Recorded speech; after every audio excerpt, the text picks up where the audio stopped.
이태리 여행 가면 아이스가 없어요. 더워 죽겠는데 아이스를 못 먹어요. 네, 안녕하세요. 보아스 비누과 오재국입니다. 오늘은 커피에 관해서 한번 얘기를 나눠보려고 하고요.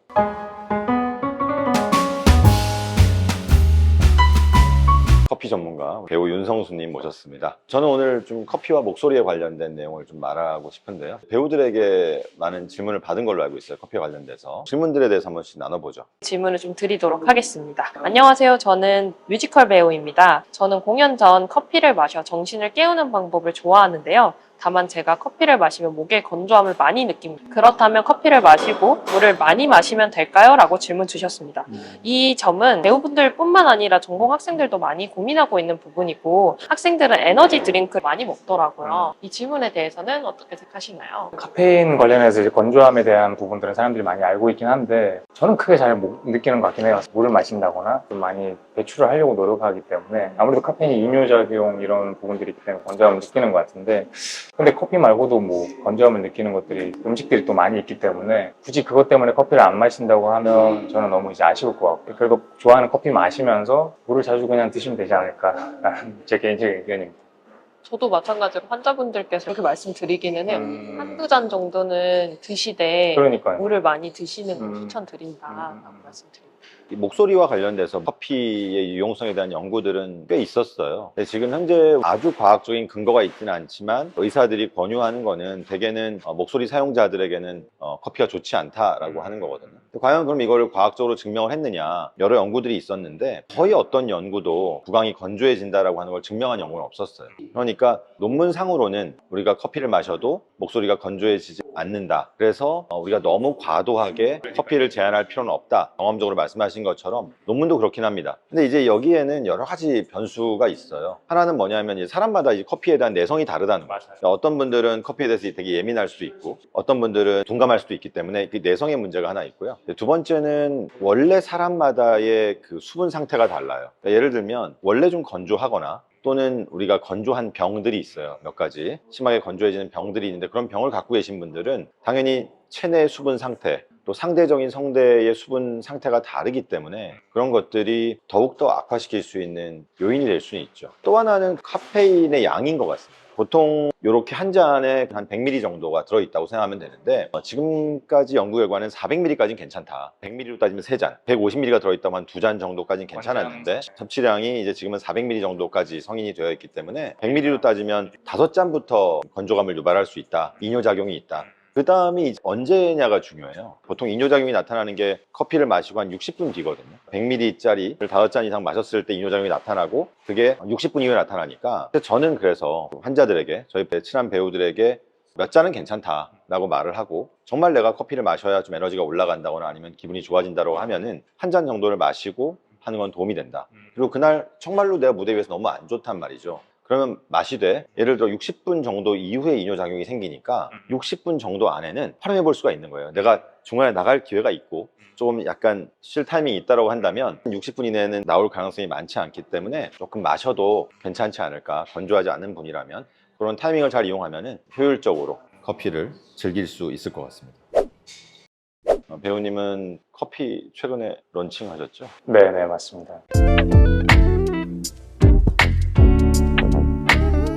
집커피를 좀 공략하고자 에스프레소를 직접 생산을 다 해가지고 앞으로 뜯는 건데 뒤로 뜯으셨네요. 이거 앞으로 하면 이게 세련되게 뜯어야 되는데 촌스럽게 담배값 같긴 한데, 이렇게 또 책상 위에 놔두고 마시면 되는 거죠. 하나의 에스프레소 같은 거죠. 원래 에스프레소보다 양이 좀 적긴 한데 컵이나 이 정도 사이즈에 먹기에는 괜찮아요. 맥심, 뭐 믹스 드시는 사이즈랑 비슷하다고 보시면 돼요. 투샷인가요? 이거는 거의 한 샷에 가깝다고 보시면 돼요. 그래서 만약에 텀블러에 많이 먹고 싶다 그러면 2개 정도는 넣으시면 맛있게 드실 수 있을 겁니다. 에스프레소라는 게 어떤 뜻이에요? 원액이란 뜻인가요? 뭐를 에스프레소라고 하는 거예요? 에스프레소는 뭐냐? 에스프레소 머신에 포터필터에 끼우는 걸 포터필터라고 그러는데, 포터필터에 이제 원두를 갈아가지고 일정 양을 넣어서 끼웁니다. 머신에 장착을 하고 이제 거기에서 압력이 들어가는데, 압력을 일부러 가하는 거죠. 기본적으로 이제 구기압을 압력을 가하는데, 네, 그렇게 많이 압력을 좀 사용하고 있어요. 낮게 하는 데도 있긴 한데 기본적으로 9기압 정도를 맞추고 있고요. 압력을 가해서 거기에서 나온 진액, 처음에 이제 초반에 나오는 한 20초에서 30초 정도에 추출합니다. 그렇게 나온 커피를 이제 에스프레소라고 하고 있죠. 중요한 건데 모든 건 사실 에스프레소 다 만들어지고 라떼, 플라화이트, 뭐 카푸치노 다 이름은 다 달라 보이지만 약간 미묘한 차이인데 다 기본은 다 에스프레소로 만들어져요. 아이스 아메리카노를 프레마가 많이 있어야 맛있는 커피라고 하던데 그게 사실인가요? 갑론을박이긴 한데 크레마가 큰 맛에 영향을 준다고는 저는 좀 어렵고 크레마가 있다고 뭐 쓴맛만 더 느낄 뿐이지 그걸 가지고 더 맛있다 안 맛있다라고 논하기에는 제 개인적인 의견입니다. 근데 크레마로는 이산화탄소가 이제 배출이 되는 과정을 이제 볼 수 있는 거기 때문에 로스팅 되고 나서 얼마가 되는지 아니면 한참 지나면 거의 크레마가 안 나오는 경우도 있긴 해요. 그래서 이게 얼마나 좀 신선한 온도고 잘 볶아졌구나 얼마가 됐구나 볶은지 그런 걸로 이제 크레마로 좀 알 수는 있죠. 맛에 큰 영향을 준다라고 하기에는 저는 잘 아직은 모르겠습니다. 아메리카노가 왜 생긴지 아세요? 에스프레소를 마시다가 너무 쓰니까 물을 타서 아메리카노가 됐을까요? 제가 알고 있기로는 산업혁명 뭐 이런 런던에서 이제 우리가 어쨌든 노동자들이 많이 생기면서 노동자들이 이제 커피를 즐겨야 되는데 좀 길게 즐기고 싶으니까 원액에다 물을 타서 양을 늘린 개념이에요. 그렇기 때문에 이제 어찌 보면 노동자들의 커피로 시작되었던 거다. 저는 뭐 이렇게 커피 역사에서 제가 알고 있습니다. 영국을 전공하고 있는 학생께서 질문입니다. 원장님, 저는 커피는 안 좋아하고 얼박사는 좋아하는데요. 얼박사는 괜찮을까요? 라고 질문 주셨습니다. 얼박사가 뭐예요? 얼음, 카스, 사이다를 섞어서 얼박사라고 사이다를 섞어. 하더라고요. 근데 요즘에는 그게 맛있으니까 피로회 회복제 개념으로 조금 쓰더라고요. 사이다는 저희 동동주로에 섞어서 마시는 막걸리에 막사, 그렇죠. 맥사, 골프장에서 많이 먹죠. 에너지 드링크 같이 음료수를 좀 먹을 것 같더라고요. 저는 에너지 드링크를 안 먹기 때문에 드릴 말씀이 없을 것 같습니다. 아침에 우리가 그런 음료를 찾게 되는 이유는 우리가 너무나 피로하기 때문이죠. 피로라고 하는 건 이제 부신 기능과 연관이 있는데 부신 기능이 저하돼 있으면은 이제 아침에 에너지를 끌어올리기가 어려워요. 그러니까 사람들이 출근길에 사실은 커피를 사갖고 가는 것도 에너지를 끌어올리기 위함이고 우리 모든 현대인들이 일종의 부신 피로 라고 하는 증상을 갖고 있기 때문이죠. 바카스가 이제 그런 효과가 있거든요. 부신 피로를 단기적으로 해결해주는 효과. 커피도 사실 그런 역할을 합니다. 부신 피로를 해결하는 입장에서는 사이다와 달게 만들었잖아요. 저희도 아메리카노를 먹어야 되는데 그 바닐라 라떼를 먹는 이유는 액상 과당이나 단순당들이 나의 좀 피로를 해결해 주지 않을까라고 하는 기대를 갖고 있는 거거든요. 그런 것 때문에 제 생각에는 도움이 될 것 같습니다. 그 다음에 이제 커피를 마셨을 때 피로가 풀리느냐 이런 질문이 있잖아요. 실제로 커피를 마시면 20분 내에 이제 피로 유발 물질과 경쟁적으로 수용체에 붙으려고 하면서 피로 유발 물질을 떨어뜨리는 효과가 있어요. 그 커피를 마시면 20분 내에 내가 좀 피로하지 않다라고 하는 것을 느낄 수가 있습니다. 빠르면 10분 정도요. 그러니까 커피를 마시면 내가 좀 피곤한 것들을 적게 느낄 수가 있는 거죠. 배우들이 커피를 너무 좋아하는데 오늘 너무 피곤해요. 근데 무대 위에 올라가야 돼. 근데 그럴 때 커피를 한 잔 살짝 마시고 온드? OND OUND? 네, OUND를 요거 한 잔 딱 마시고 올라가는 건 나쁘지 않습니다. 왜냐하면 20분 내에 피로가 풀리기 때문에 무대나 아니면 연습에 집중할 수 있는 효과가 있죠. 러너들하고 한번 행사를 했는데 러너들이 좋아하는 게 한 10km, 20km 뛰고 이제 힘들었잖아요. 이걸 한 잔 그냥 마시면 돼요. 그거 했나요? 왜 좋아하냐면 심장도 펌핑되면서 힘이 나요. 그래서 사실 그때는 맛이 중요하지 않잖아요. 뛰고 있는데 단 걸 찾을 수는 없고 근데 이게 효과가 있다고 하더라고요. 그래서 헬스 가기 전에 아이스 아메리카노를 사가는 이유들도 그 중에 하나인가요? 그렇죠. 심박동수가 올라가게 되는 효과는 한 20분에 30분 정도 뒤에 올라가게 돼 있어요. 아무래도 러너들은 심장 자체의 박동수가 떨어져 있는 경우가 더 많잖아요. 그러니까 좀 올리는 건 상관이 없고 또 심장 박동수가 띄워줘야 또 집중도가 살짝 올라가요, 사실은. 그런 효과는 있죠. 커피의 문외한 같은 사람으로서 플랫 화이트가 뭔지 사실 늘 궁금했어요. 제가 먹는 거는 카페 라떼, 바닐라 라떼, 미국 로맨스 영화 보면은 달짝지근한 거 뭐죠? 카라멜 마키아토. 카라멜 마키아토 먹으면 왠지 사랑이 꽃필 것 같은 그런 느낌이 좀 있거든요. 플랫 화이트는 뭐예요? 플라화이트가 10년 전쯤에는 한국에 사실 없었는데 호주나 뉴질랜드에서 시작된 메뉴고 6온즈, 6.5온즈 정도의 사이즈에 이제 만들어지는 메뉴가 이제 플라화이트고 똑같이 다 에스프레소에서 시작합니다. 100ml에서 120, 30ml 정도의 우유를 적은 양을 우리를 좀 넣게 돼요. 라떼보다. 그래서 라떼보다 우유 양이 적기 때문에 좀 더 진하고 그리고 왜 플랫화이트라고 하냐면 밀크가 이제 플랫하면서 되게 마이크로 폼이 올라가요. 그래서 좀 약간 진하고 좀 가볍게 편하게 마시기 위해서 호주나 뉴질랜드에서 이제 만든 메뉴가 플랫화이트입니다. 우유의 양이 라떼보다 적다. 진하고 좀 커피를 더 좋아하시는 분들은 이제 플랫 화이트 추천해드리죠. 라떼 같은 경우는 우유의 맛이 좀 더 많이 느껴지기 때문에 커피의 맛이나 좀 더 진하게 드시고 싶은 분들은 플랫 화이트를 많이 추천을 해드리죠. 커피 좋아하신다는 분들이 우유에 타고 뭐 물에 타고 이런 건 사실 얼음에 타는 거 이런 거는 사실은 커피에 대한 존중이 없는 거죠, 사실. 그럴 수도 있죠. A양께서 주신 질문이 있는데요. 안녕하세요, 원님. 저는 얼주가인데요. 혹시 아와 뜨아 둘 중에 어떤 것이 목에 더 안 좋나요? 질문을 주셨습니다.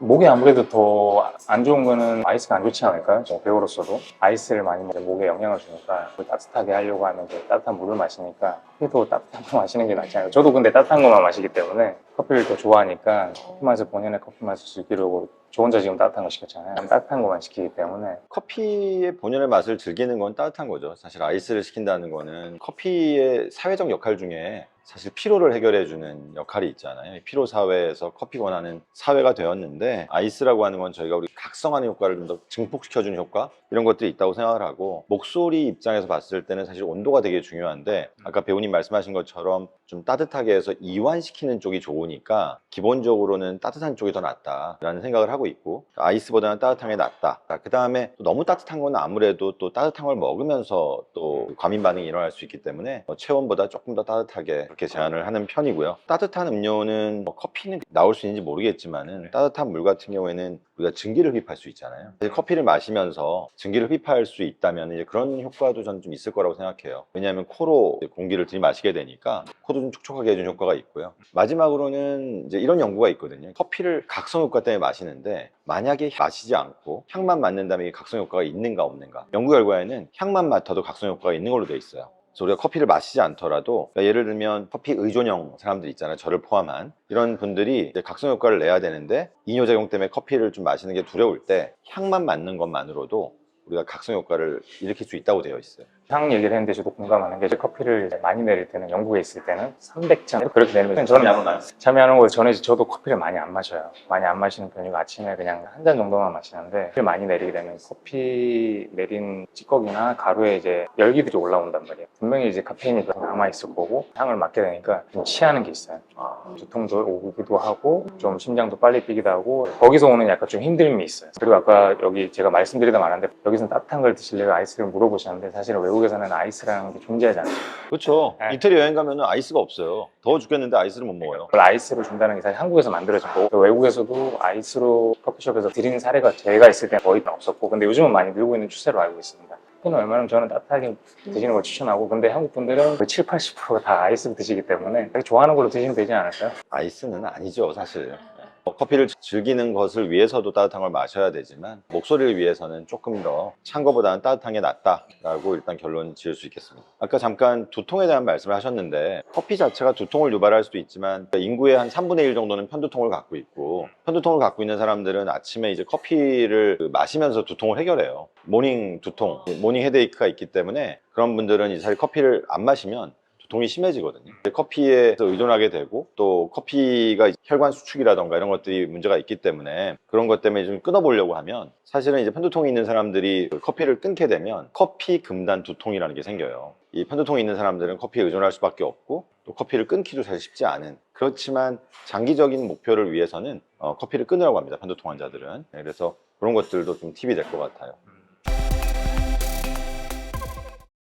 목소리는 오제국